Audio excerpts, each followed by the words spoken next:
As the war in Ukraine, in Israel reaches its 6-month mark, everybody's looking to see what's going to be coming next. And there's been lots of interesting commentary coming out of Israel.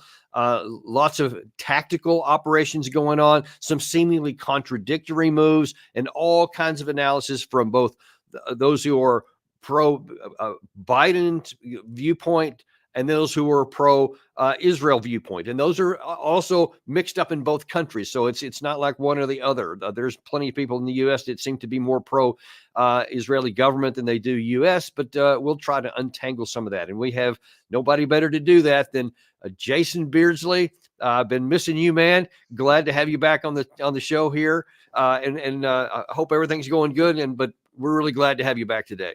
No, it's always great to be with you. And of course, these are very strategically difficult, complex topics, but no better person to kind of talk it out with than the Colonel himself. So let's kick it off.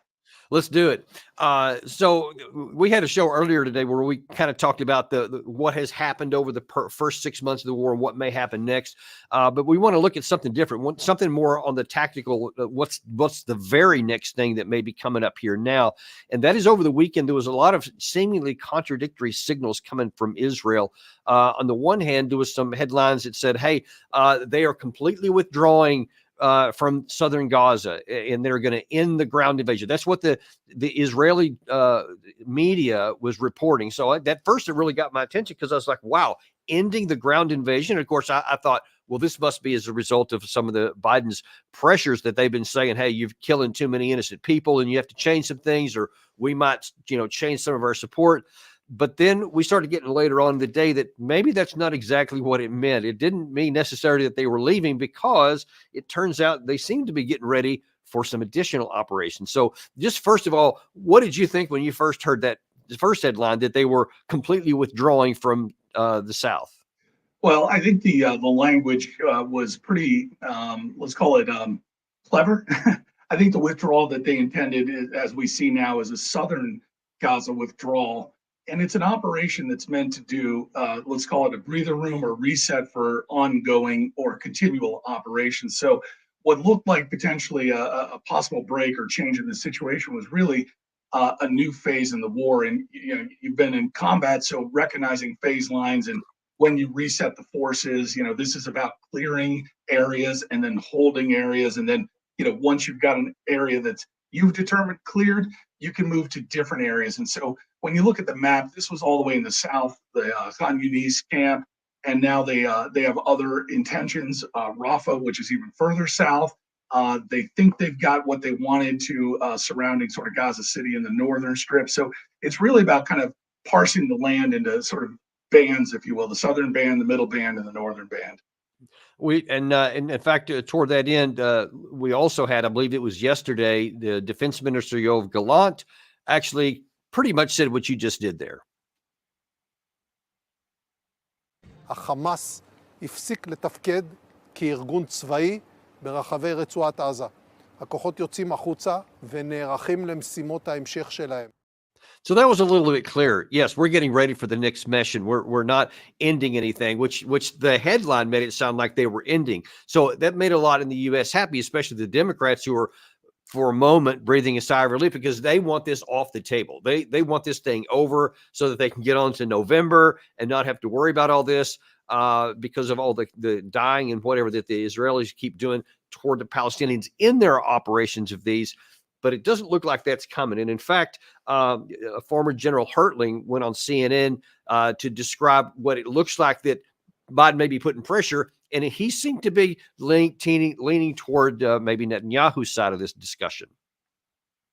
They're going to see this delay or this retrofit and the pulling out of the 98th Division as a semi-victory, in my view. That's how terrorists will react. They will publicize this and message this, that yes, their strategy to bring the world and the United States to the fray of saying, Israel, stop your actions. It has gotten too rough. They will see that as a victory. So I believe we will see an eventual operations inside of Rafah. I don't know when that will be, but I think Prime Minister Netanyahu is going to delay that because he is getting such political pressure from the United States and from the international community. But Jason, I number one, he is getting pressure from the White House, but as we're going to see in a minute, I'm not sure how strong that pressure is because it sure seems like Netanyahu remains in the driver's seat. Yeah, well, there's a couple things contending here, and one of them is the on the ground situation. I'll take our audience back to places like Iraq and Mosul, or some of the areas that were very difficult to eradicate either Islamic State forces or Al Qaeda and affiliate forces. And when we took those cities, what you saw is a little bit of what you're seeing on the ground here, which is combatant forces surround a city. They attempt plans to go in. It's house to house type fighting. It's urban fighting. It's very dangerous. So on the precipice of that, it's helpful to get civilians evacuated, leave them corridors out. You've seen a little bit of that, but there's some problems in southern Gaza because you have to bring Egyptians on board, which means you've got to bring the Jordanians on board, the Qataris. There's a lot of external factors here. And make no mistake about it, I think a lot of people don't recognize how folks like the Jordanians and the Egyptians are actually leaning in on Netanyahu to completely complete the mission with Hamas. They can't say it out loud because there are people in their countries that wouldn't necessarily appreciate that. But the truth is, Hamas is a difficult thing to deal with. It's no different than what we saw on the ground again with beheadings and violence and butchery. So to do that well is extremely complex, and that's what Hertling is talking about. You're probably going to see more of these military operations, but the administration is in a tough position because while that's happening, no different than what the U.S. felt in places like Mosul, there are a lot of things that have to occur, and they're destructive, and people get hurt. And if you don't have a nice pressure valve that you can release, i.e., the corridor for evacuating citizens, it's not going to go well. So part of the delay is going to be how does the state of Israel manage that corridor or the evacuation of innocent persons? That's not easy to do here. So yeah, and let's take a look. Let's camp out on that for just a second because there had been a lot. I mean, like for over a month, a lot of information out of the United States that said, "Hey, we want to see all of those civilians move to a safe place before you go in to Rafah." And you may remember there was a bunch of back and forths between Netanyahu who said, "Yeah, I'm listening to you, but we're going to do whatever we're going to do," and the U.S. said, "No, that really." You need to start doing something different because I'm not, they may imply that we might start holding something back if you go into Rafah without these provisions, without moving the people out of the way, because the casualties could spike to unendurable levels where the Western people, the U.S. voters, especially from Biden's perspective, may not support that. That kind of went on hold a little bit. And then a lot of it got lost when these World Central Kitchen workers were killed the other day, which is a huge issue that's sparked all kinds of anger, even among Democratic supporters of Biden. So now then I think they're kind of backed off from that a little bit, but it seems that they still are intent to going into Rafah. But the question is, can Israel afford to do that without getting these people out, and where would they send them? So that's really a precise question, and the answer is a military operation conducted in urban terrain will be very damaging. And so the only answer is if you don't have an evacuation plan, you will, as you said, deal with escalating non-endurable casualties on the civilian front. So Israel, I think, now has to be faced with how do we do that? And again, that's going to be complex. It's about understanding how to move a population in a neighboring state. So that means that's diplomatic, external sort of treaty stuff. And you've got to have a good handle on how to filter. In other words, you've got to biometrically fingerprint. You've got to face scan those people. You've got to make sure there's a control mechanism, because what Egypt is not going to do is they're not going to play host to what appears to be or could be potentially fraught with terrorists refugee camps, because that's why we're in this situation to begin with. All the neighboring countries, Jordan, Syria, Egypt, have had a difficult time hosting these populations. So what Israel is faced with is, how do we do this? Nobody's done this well. And the complexity of that operation, again, is going to look a lot like what we've seen in places like Iraq or places like Afghanistan? How do you Well, survive Jason, the man, civilians? I have physically conducted some of those biometric collection issues you're talking about there, and they are extremely time consuming. I mean, it would take months, I think, to get that many people that you're talking a million out of there. I handled some of the operations that I've observed. You're talking like 30, 40, 50 people at some of these places, maybe 100 or so in one of the operations, but nothing to this scale. And I don't know if the IDF even has that kind of capacity to process that many people. How would that work? You're absolutely right. The problem is it's complex and it's not an easy operation. So I think one of the things you're seeing as the result of that is there's some delays. There's a lot of machinations that have to happen. So you saw the withdrawal from the southern portion. The part of what we're hearing is they are speaking amongst themselves. How do we then continue the operation to eradicate Hamas while surviving the civilian population? Now, what the administration is saying, our administration, President Biden, is we want details. We want to understand or feel confident that you're going to do this well. So far, though, and this is left to other people to decide. I'm not here to decide this, but so far, Israel has not shared that information and has not given the confidence to the administration. So what we're seeing as the public is the administration is pressing for more answers. We're probably not going to get those. This is a military operation. We don't know what the end result is going to look like, but we do know what Israel is attempting to do. They're going to attempt to eradicate the organizational military combatant wing of Hamas, which means intelligence operations, precision strike. You see that right now. It means the civilians that are moved out, some will be interrogated or questioned, some will be brought into safe positions, and then they'll have to find ways to move blocks of people at a time into camps or other places in Gaza. In other words, if you can move the Younis people back into there, that relieves some pressure. If you can bring some people back into the middle band, that relieves other pressure. So not everybody, not all the 1.2 or 2.3 million people need to be moved into an external camp. They just have to know that where we're doing our next operation, i.e. Rafah, there is maneuverable room for armor and infantry and air to combine tactics to do what is a very, very tough military situation. Now, let me ask you this from a practical perspective.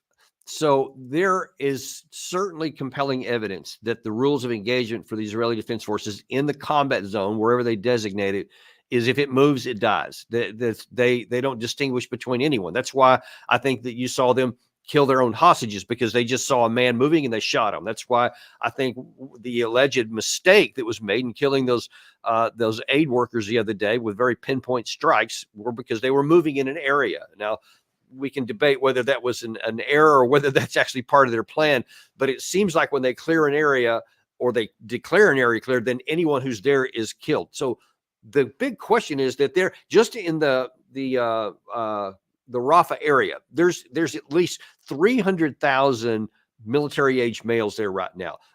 Obviously, the most that ever was estimated of the total Hamas population was maybe 40,000 at the beginning, and they've allegedly killed like 2/3 of them already or wiped them out. So the question is that there could be 10, 12,000 Hamas fighters in that 300,000 men. How can anyone identify a Hamas target versus an innocent Palestinian man who just wants to take care of his family? How do they do that? Yeah, so you and I are we members of our own armed forces. We saw these same questions in the places we fought on the ground, and we had the very same questions where soldiers in U.S. uniform are not really sure if that person running towards them, that's a 14-year-old male, is armed with lethal intent, or if he's armed with, let's call it non-lethal intent, or if he's not armed but he's got a suicide vest or something. We didn't know.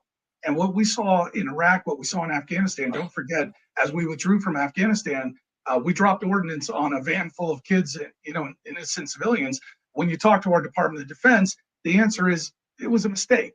But there's not a lot of accountability. So what we're really seeing is a replay of this modern form of limited warfare where an armed combatant doesn't get organized by uniform and structure and line and block. So you're fighting an asymmetric war. That's what Israel is facing, which is why you're seeing the international community has a lot of concerns, rightly so, and Israel has a lot of concerns. They woke up on October 7th and dealt with what was essentially a terrorist, ambush raid. I'm not even sure how to quite calculate all that.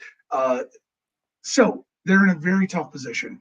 But Americans have been there. We've been there. You've been there, Colonel Davis. And you know, like I do, when you're sitting up on a gun and somebody's moving and you don't actually know their intent. Our rules of engagement were pretty restrictive at times. Sometimes they were a little looser.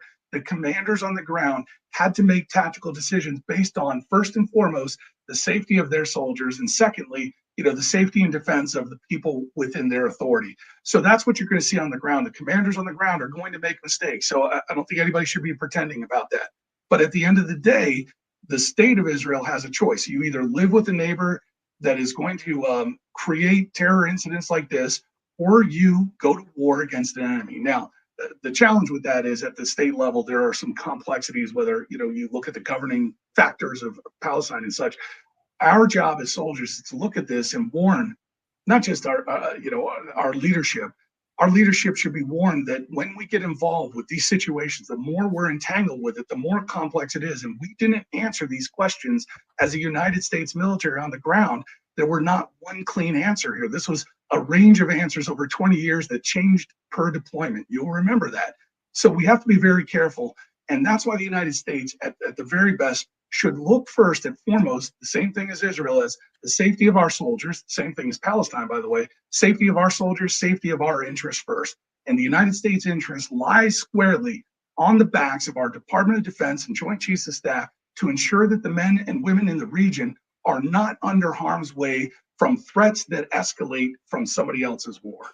And it's you and I also saw this play out a lot on a smaller scale in comparison to this. But the reality is, because it is nearly impossible to distinguish those 10,000 from the 300,000 in there, that large numbers of innocent men are going to be killed in the process. And there's just, if they can't physically get them out of the way, there's no way around that. And of course, that's what we also saw, is that every time someone who wasn't a Hamas member is killed, then that just creates more enemies. So whatever you take out, you're going to end up getting worse. That's my frustration here, is that Israel is on a path here that not only can't succeed, it's more likely to create more instability than it did when they started shooting people in the first place. Well, again, I'll take this back to a place like Bucha, prison camp in Rafah.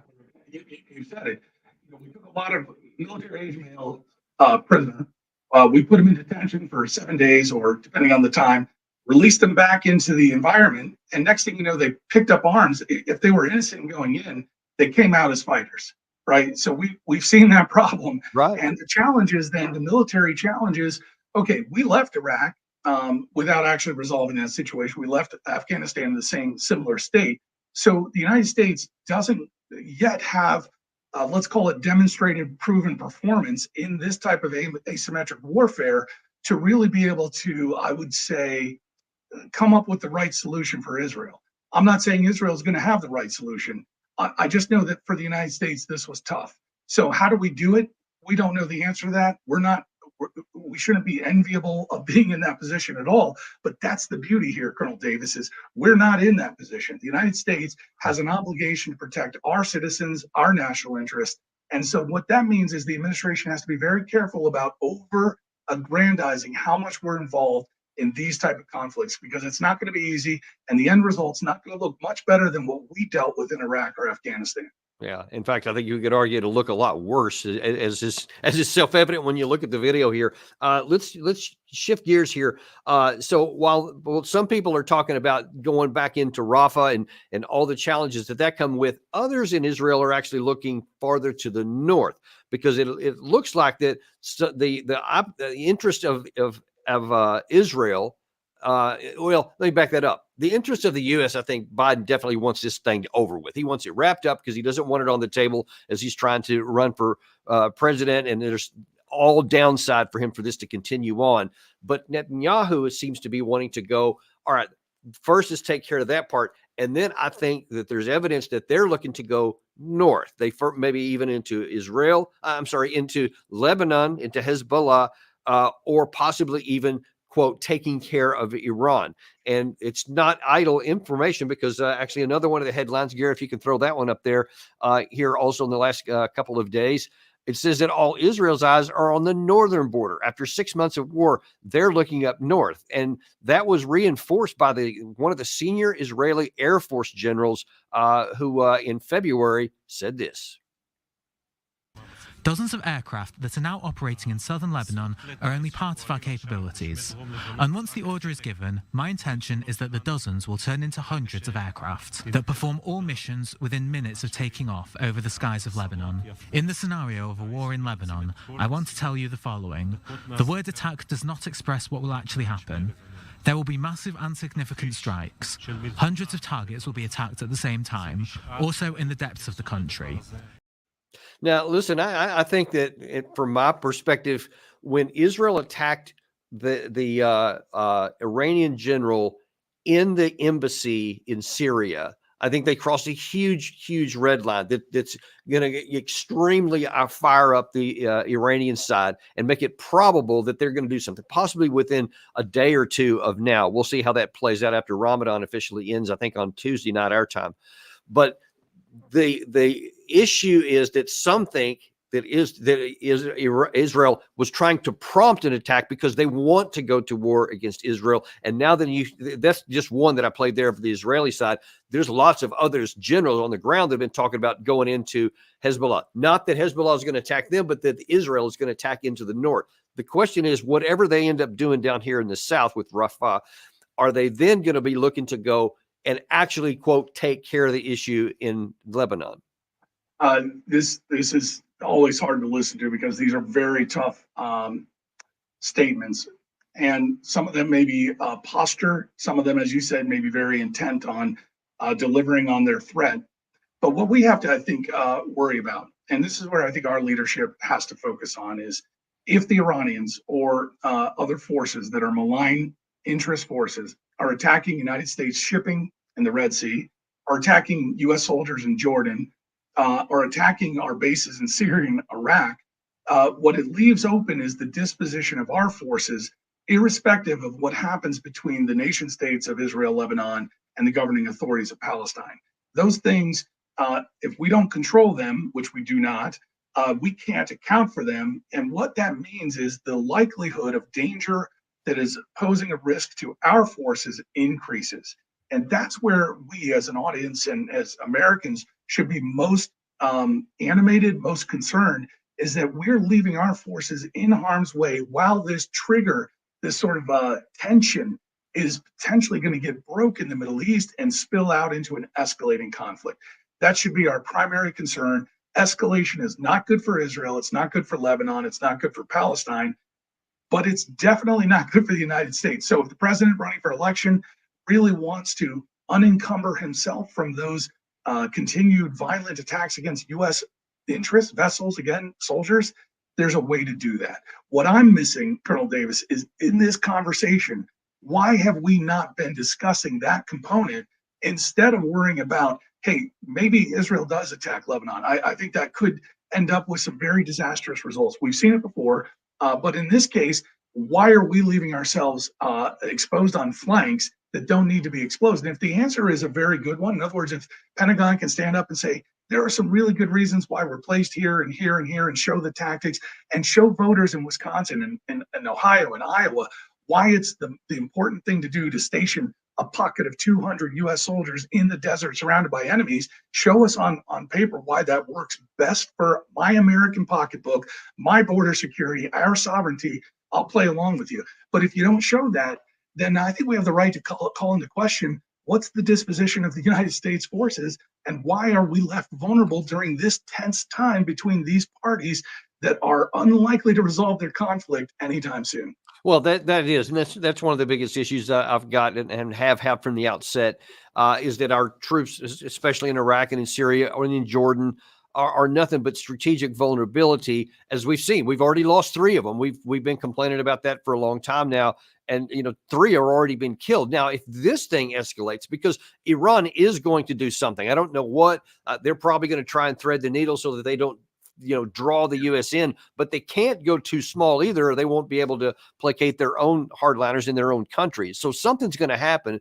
And if Israel chooses to use that to then say, oh, now we have to do this, and so they escalate it further by striking into into Iran, now then you have the potential that we could get sucked into it whether we want to or not. And all of our troops there would be vulnerable. That's my problem. We should get those guys out of there because we have our own national interest, and just doing whatever Netanyahu says is not one of our national interests, I don't think. Yeah, you've nailed it. You put your finger right on the button there, which is if we are in any way, shape, or form used by either side, either proxy, to escalate the current crisis, we're the ones who are deficient in leadership. Let's go ahead, take the advantage of position. We can geographically move our troops, station them in hardened positions, vessels. We have a Navy for that. We can move them into hardened facilities so they're not sitting on forward operating bases with the scant, defense systems. When the 3 soldiers were shot in Jordan, it was 4 and 5 years ago, I think, that we removed our Patriot missile defense system from that location. Why did we remove those? Because we felt that we didn't have a strategic threat. Well, we do, and we paid the price for it. Let's stop paying the price. Let's get on the front side of this. The United States is all about tactical advantage and strategic advantage. It is not advantageous when soldiers are operating forward operating bases in the middle of hostile forces, unless you've got something we just haven't heard. And this is absolutely necessary because it opens the corridor for X, Y, and Z. We're not hearing that. So it's time to make a change, and it's time that the administration can take advantage of the chaos on the ground by putting the United States in a position of security first, posture the United States for security and sovereignty, figure out how we do that first, and then let's worry about how do we then press on both parties, whether it's Hamas or whether it's the state of Israel, press on them both to get to the table. They're headed to Cairo to do talks this week, but the talks are not going to be successful because right now the demands of Hamas are complete withdrawal, everybody gets resettled, and Israel, pulls out. Well, it's interesting, but Israel's not ready to do that yet because they have not eradicated Hamas. So those talks cannot be fruitful until both parties actually come away with something. And right now, you've got parties that are locked in headstrong against each other. So the United States needs to. Yeah, you've got Hamas wanting everything, and you've got Israel wanting everything, and neither one of them are going to get everything. But so far, they're both in the maximalist position, which means, it's a complete waste of time. But that I think that underscores what you said a second ago about really American interests are not identical with Israeli interest. And so we should not just continue to give Israel everything that Netanyahu is asking for if the end result of that is going to harm our own national security. So whether it's withdraw the troops from Iraq and Syria out of those vulnerable places into hardened areas where we actually have the ability to defend our troops and keep them out of unnecessary harm's way, or it's to say, hey, I'm not going to give you all this ammunition and missiles and everything else if you're going to go out there and start a war with Iran. That's not in our interest, and I'm not going to support that. One or the other, we have to do something. But so far, I haven't seen the White House do either. Yeah, well, and, we've gotten ourselves here because we've been saying and playing this game for a while that all other people's interest is ours. Look at what's happening in Ukraine on the ground with Russia versus Ukraine.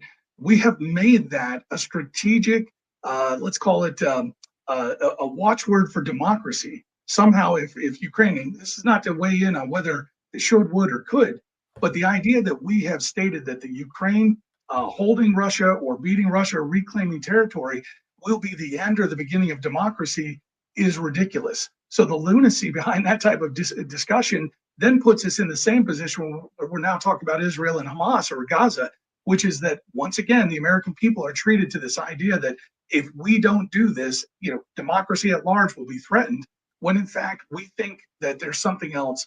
The idea of a constitutional republic and our participatory vote in our system means, look, it's time for Americans to get out and vote.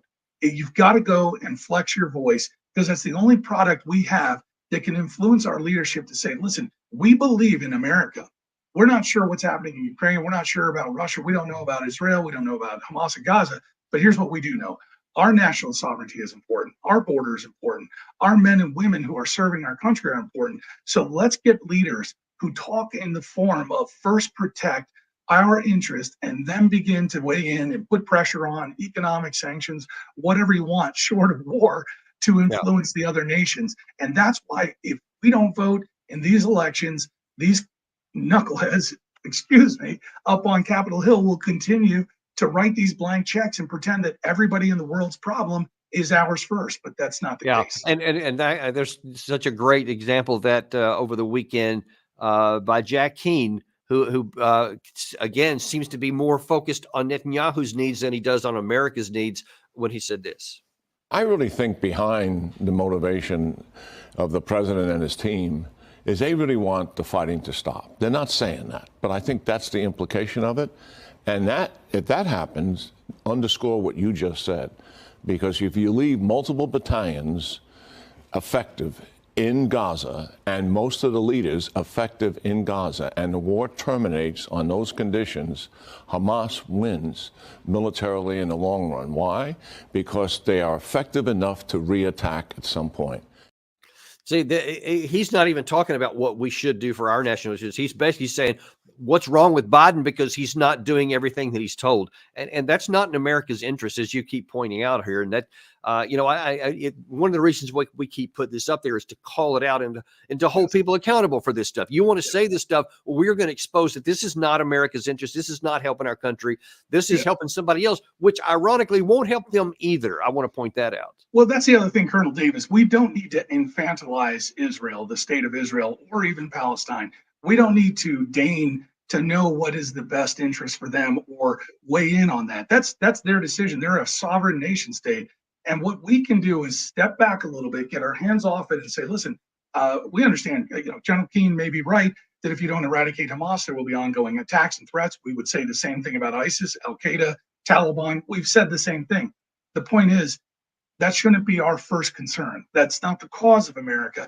And so they're mature. Israel will conduct their activities the way they see fit. And if it doesn't work for them, they'll pay the price. Same thing with Gaza, same thing with Hamas. They're going to take actions that are in their best interest. I'm only recommending that we can analyze it a little bit. We can talk about how the tactics work at the soldier level. But veterans like myself who have served in our wars and like yourself, we actually know how tough this is. So let's get off the seat of trying to tell others how to manage their own difficult crises and manage our own first so that we can sit back and say, we've protected our troops, here's some thoughts, and then put the pressure on. But it's diplomatic pressure, it's economic pressure. It's not, we don't need to be all in for everybody's cause at the end of every day. Well, yeah, that's kind of, I think we're in agreement on there is that I just want to see us worry about what we can control and what is in our best interest. I don't want to just say whatever is in Ukraine's best interest, whatever is in Tel Aviv's best interest. That's what we're going to do what's in our best interest. And if that means helping in certain areas and it makes sense, you could draw a line, as you said a minute ago, then that's valid. Let's give that some thought. But not let's jettison any calculation of American interest in lieu of someone else's with our assets that could draw us into a war. That's where I'm way out. And just as important, Colonel Davis, I know you know this too, is when the politicians and pundits talk about our interest, it is not sufficient to put a platitude up there and say, this is for democracy or this is in our interest. That cannot stand for our actual interest politically or economically. In other words, the voter cannot just go away hearing that we've saved democracy, because that's going to be a pundit or a politician manipulating the language.